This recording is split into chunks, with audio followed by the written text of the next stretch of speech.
right, the next one. This one is interesting topic. So crowds for Labor Day were very low yet again.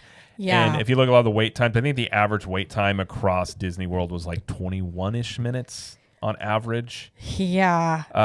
This kind of ties into what we're talking about today a little bit, like in our discussion with the best times to go. A little bit, yeah. And a lot of people, well, you think holidays at Disney, you think, and really any theme park, like it's going to be slammed. Now, I looked into that. I did see, it's Twitter, it's X, whatever you want to call it. People, showing stuff and saying like, oh, making a big deal about it. And listen, I will criticize Disney all day long. So in their defense, Labor Day is literally the least attended holiday when it comes to those parks. It just has been. It's like number 10 on the list. Well, it makes sense.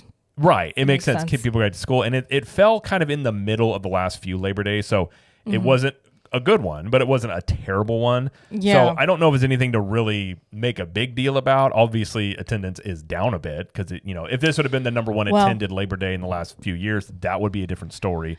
But in terms of still lower than other ones, but still high for Labor Day. But given it's middle of the road, it's just one of those things because on the holidays, you don't have annual pass holders for the most part. They're blacked out. Some are. I think Pirate Pass.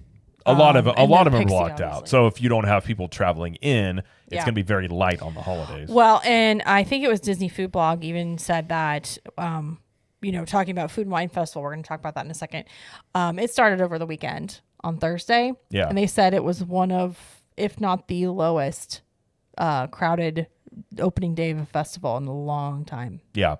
So, I think that says something about where they're starting it. The weekend of Labor Day, again, you were talking about it just not being as busy because of kids going back to school, and it just kind of it falls in the middle of things going on for people that just can't get down for a week or and whatever. Ongoing travel trends. That too. So, I think there's something to be said for that. But on the actual day, on Labor Day, it was pretty dead.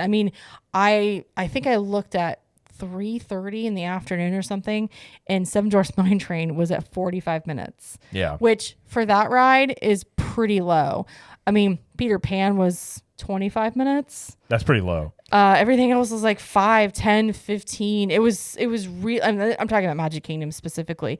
But it was just, you could have walked on pretty much everything that day. Well, some people said it had rained also that day. So if it rains, True. That does, drive the wait times down. Sure. Now, the one thing I will say is I think Universal is about the same boat. A lot of times, you compare Universal with Disney. They were low too. Where I think it gets interesting is next year. Let's say next Labor Day, Disney is exactly where it's at now, yet Universal with Epic Universe are slammed and busy. I think that is at a point where you go, okay, that's a problem. Where you can start comparing. Exactly. Sure. As of now, it's they're kind of about in the same boat here, but that'll be interesting. I think in general, next summer and next year will be very interesting with Epic Universe opening of how much does it affect Disney? And then while, let's say it does affect Disney with attendance, and let's say Labor Day is not good for Disney, but it's really good for Universal, what does Disney do? And what can they do other than, again, we talked about the shows and parades.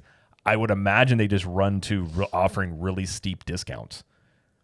Yeah. Or get back to what I would advise them doing, bring back things that you took away. I think it would go a long way. So they said, hey, Magical Express is coming back. They won't do this, but let's say Fast Pass is coming back. They're not going to do it, but those things I think actually would end up being something that a lot of people would enjoy. Sure. And could be a boon for them. But I just think next year will be much more interesting to look at the crowd levels when it comes to holidays with that scenario out there. But I'll be the first to say, it was in the middle. So I don't think there's anything huge to really, write home about, I guess you could say. Sure. Yep. But